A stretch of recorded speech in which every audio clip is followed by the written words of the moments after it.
are you guys doing today? Wonderful. Good? Good. You know, it's Life Stripes with Kathy and Duke. It's another episode. Unfortunately, Kathy's not here today, but that's good because I've got the youngins. Today we want to talk about Black History Month, and in regards to Black History Month, what it means to me and what it means to you guys. And that me being an older person, and of course your dad and your uncle, I wanted to bring you guys in because family, and it's Family Day. So you know what I mean. So we gotta celebrate Family Day and have some fun with it. So I posed this question to DJ the other day. We were talking about Family Day, and I was like, you know what? Do you really think the younger generation cares about Family Day? Because I know for me, I grew up with Family Day. I grew up with not Family Day. I want to say Black History Month. Yeah. Let me rephrase. Not Family Day. I didn't grow up with that. That's new. Yeah, that is new. That's new. I was like, what am I talking about? That's new. But Black History Month, like growing up in school and talking about it and seeing, learning about in public school, I learned about Martin Luther King. I actually had to learn the I Had a Dream speech and had to recite that in class. Really? Like I had to learn the entire speech. I Had a Dream, and I was watching it the other day because I was watching it. I said, it's Black History Month. Let me dig back into my roots a little bit and go back to that time when I had to learn that speech. And I was watching Martin Luther King. I was like, wow, this speech is awesome. Like when you really dissect it, you're like, wow, how did this man come up with that? So it got me to thinking about. Yeah. Back then, we were so passionate about civil rights and Black people as a whole and what we stand for. But what do we stand for right now with Black History Month? So what are your thoughts? You want to tackle this first?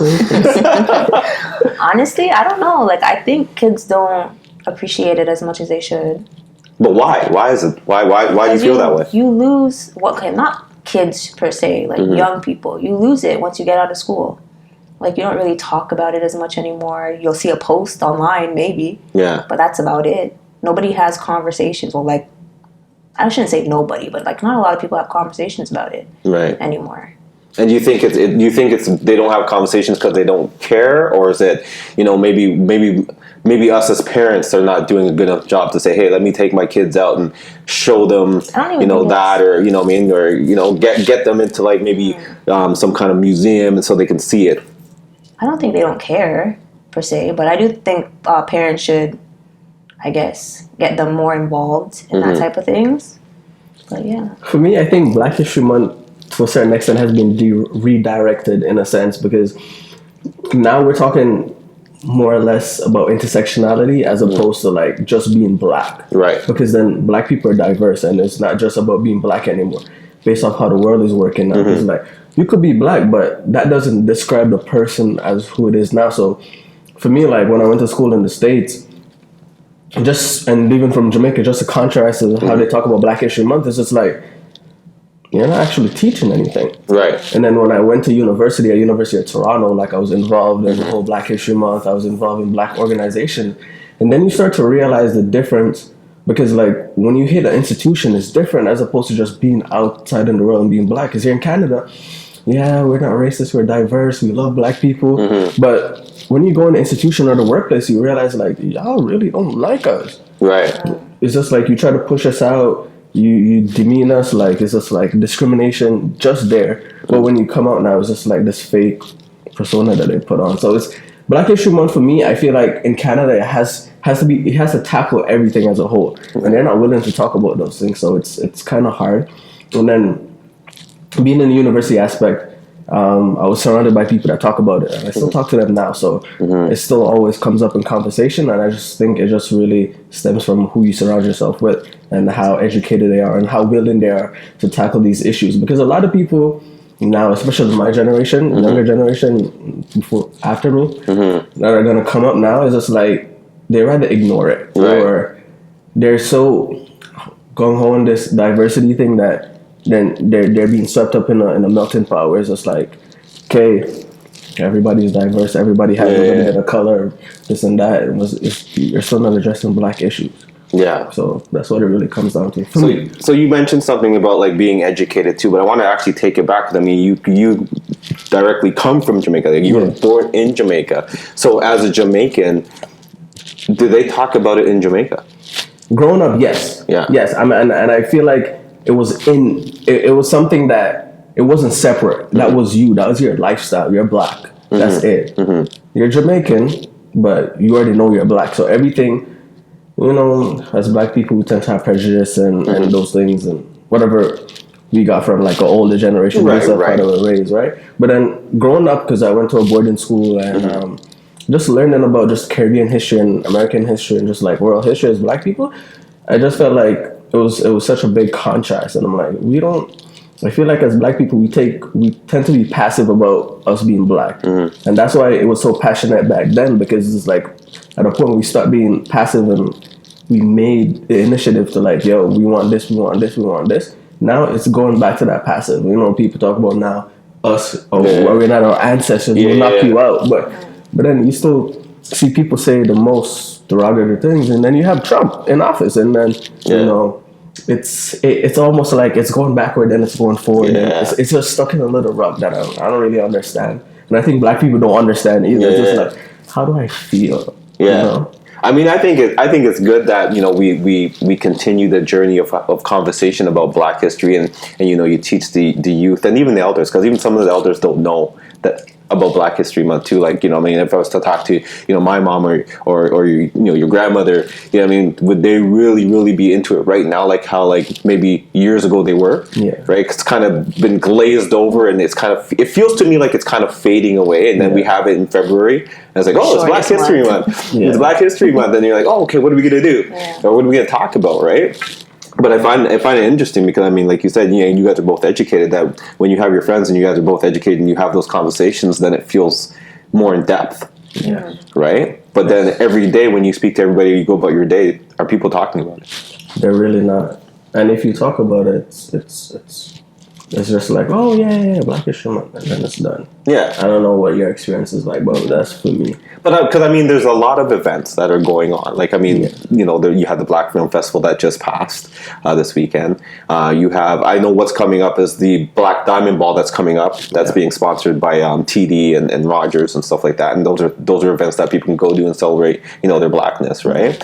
But other than that, like, have you guys heard of anything else going on? Like, has it been popularized on radio or social media and things like that you guys follow as younger youths? Have you guys seen anything like that? I mean, for me, the only thing I seen was the Jamaican Canadian Association. Yes, they have some too. Yeah, every year they have that. And just on my social media, like, there's a lot of pro-Black people and everything. Just random posts. And they just go in that, like, I have a couple people that I follow that will just every day or like every hour they'll post like Black inventors and stuff like that, and how they shape the world as it is today. So, and there's a lot. There is a lot. There's a lot of Black inventors. I mean, I don't think that we don't even know. Right? Like, there's a Black man that invented the traffic light. Who would have thought? Something that we use every day. Or the ironing board.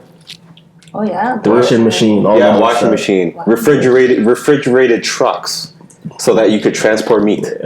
Wow. There's a lot of things. Even just like basic things that we can go to the shop, you get a polo shirt or whatever. It came from a lot of Black women, right? So it's. But then, like I said, it gets phased out because it does, because we don't know about it. Or we don't know about it because not enough people talk about it. Right? Like, when I remember hearing about voice over IP, I just found out recently that it was a Black woman that invented that.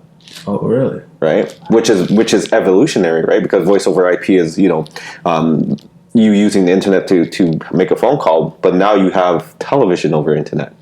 Right? So, I mean, if she didn't invent that, maybe would we have had television over the internet? Who knows? We don't know. We don't know. Right? Yeah. So there's a lot of great things that Black people do, but I think we're losing touch with ourselves when it comes to like the Black history.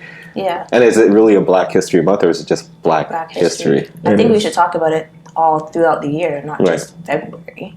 And naturally, I feel like it does happen. But then when it comes to February, now everybody knows this. It then includes everybody, white, Indian, everybody. Now they all want to chime in. But as Black people, we're living that reality 24/7, 365, 366 this year. But you're right. So it's really.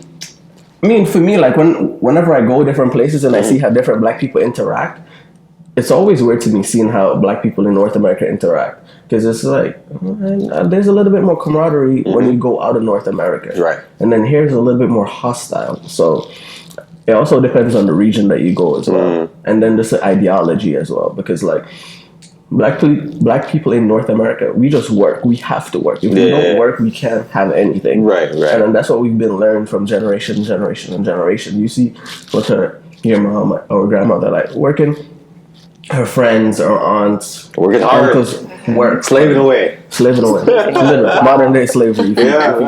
Slaving away. Yeah, it's just like you feel like nothing really changes, because then we end up and it's just like there's no generational wealth accumulated. And I think as like our ancestors were just recently the other day, I mean, we're protesting back in the 60s, 70s, people are still getting lynched, right? Yeah. So, and I feel like when you see black people changing the mindset when it comes to like community, generational wealth, just school, all of those things, like if we can just pull that all together and build a black community, as opposed to just like having everyone gentrify it, it's just like, where could we be? But then exactly. Good question. Where could we be? Exactly. So I mean, so real quick. So what do you think that we should do right now to get the younger youth more involved in Black history and to like be more engaged in that? Thoughts? I think we should have more conversations. More conversations? Conversations, even with kids. Yeah. Yeah. I mean, your generation is more social media, so should it be more on the social media tip, or it could be both. Yeah, both. Yeah. Because then social media can be misleading as well, right? True. So if you start with in home and then like based off your knowledge and then extend it with research, because then you can tell kids anything, but we got to tell them the right things. Yeah. Do you think because I mean Canada is multicultural, Toronto is multicultural. Do you think that maybe it should be in the school curriculum, like when you start school, not just like having to select it or having the choice to select it in because right now we learn about like French Canadians, pioneers, right? In public school. Yeah. You think we should talk about Black history in public school? I don't remember learning Black history in public school, just in February. No, exactly. Yeah, that's what I'm saying. It should be. Yeah, it should be a curriculum, right? Yeah. It should be mandatory. Yeah, it should. You hear that, Toronto?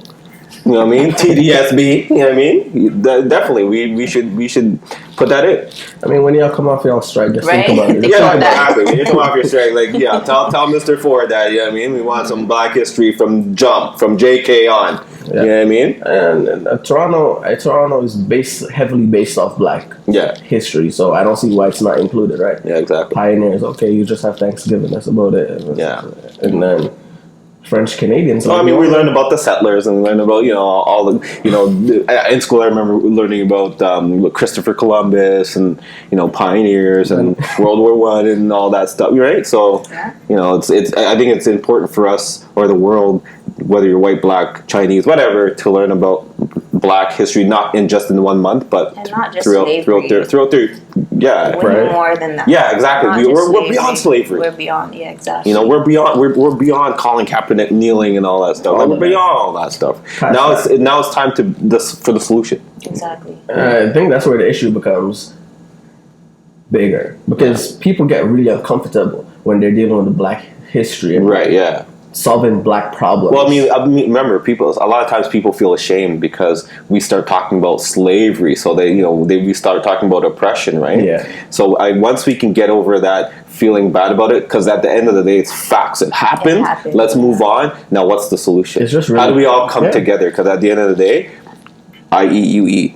I cry, you cry. You cut me, I bleed, you bleed. We're all the same people, right? We are. So then how do we get past that? And that, to me, is bigger than Black history.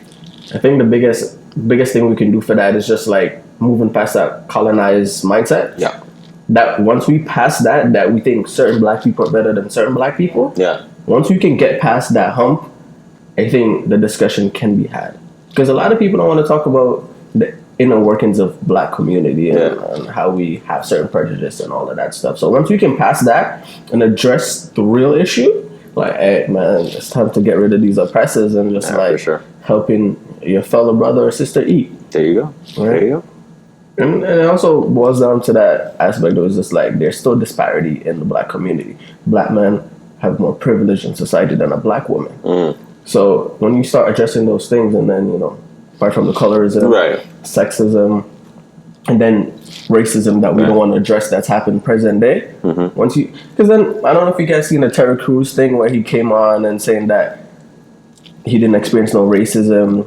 Right. With the Gabrielle Union thing. And I'm like, what? Yeah. Bro, But maybe he did it. Maybe he didn't. But then not everybody's experienced that though. Like I experienced racism in public school when I first, like, of course, when I was young, right? In Toronto, I experienced that, but not everybody experienced that. But he could have said it differently. Is what I'm saying. It's almost like he said, like, I don't know about that. But then you're inadvertently just disregarding what she experienced. You know what I mean? Yeah. Like he could have worded it better, where it's just like it didn't personally happen to me, but it's not impossible to happen to her. And I think that's where he messed up in that. And I think that's where a lot of black people is like, because I didn't experience it, that doesn't mean you can't experience it. Yeah, that's true. So, well, at the end of the day, I think that we all experience different things, but I think that we all should come together and figure out what the solution is. Because a lot of times I feel that we get stuck in talking about the problem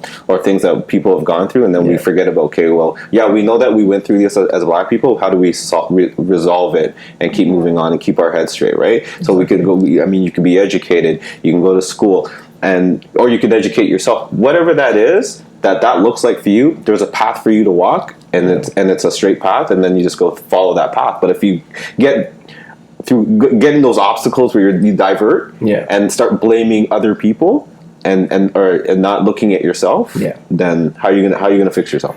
Right? Really. It's true. Yeah. Because a lot of people, they rather, as opposed to self-blame, they rather project on other people. Exactly. So. Yeah, and that's why I wanted to talk to the youth today, which you guys are the youth, to get your perspective. Because a lot of times we don't. I find that older people, we don't really sit down and talk to the youth and find out, hey, what are you thinking about? How does this affect you, and what are some of your solutions? So, thank you guys for coming and joining me on the show today.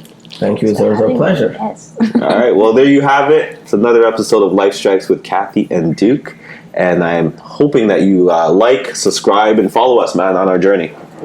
Peace. Peace.